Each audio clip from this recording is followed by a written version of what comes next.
Black panther ही बिबट्यांची अत्यंत दुर्मिळ प्रजाती आहे। खोल जंगलात राहणाऱ्या या वाघाचं क्वचितच दर्शन होतं, त्यामुळे हा काळ्या बिबट्या पाहायला देखील नशीब लागतं असं म्हटलं जातं। परंतु अशा या दुर्मिळ बिबट्या तालुक्यातील चाकाळे येथील एका घराच्या अंगणात असलेल्या सीसीटीव्ही कॅमेऱ्यात कैद झाला असून या व्हिडिओमधील ब्लॅक पॅन्थरच्या खेड तालुक्यातील अस्तित्वामुळे प्राणीमित्रांनाही दिलासा मिळालाय।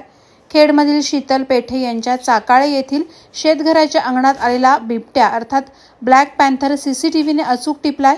अंगणात एका कुत्र्याला देखील त्याची चाहूल लागल्याने तो देखील जोरजोरात ओरडत असल्याचं टिपलं गेलंय। या व्हिडिओने मात्र खेड तालुक्यातील ब्लॅक पॅन्थरच्या अस्तित्वानं ही प्रजात तग धरून आहे हे मात्र अधोरेखित झालं आहे। रत्नागिरी जिल्ह्याचा विचार केला गेल्यास जिल्ह्यात काही तालुक्यामध्ये या वाघाचं अस्तित्व असल्याची बाब पुढे आली आहे। मात्र खेड तालुक्यात बिबट्याची ही प्रजात जवळजवळ नष्ट झाल्याची भीती व्यक्त होत होती। मात्र या ब्लॅक पॅन्थरच्या अस्तित्वाने प्राणीमित्रांसह येथील वन विभागाला दिलासा मिळालाय। नष्ट झालेली प्रजात पुन्हा उभारी घेत असल्याची बाब या निमित्तानं स्पष्ट झाली आहे। प्रहार डिजिटलसाठी देवेंद्र जाधव, खेड।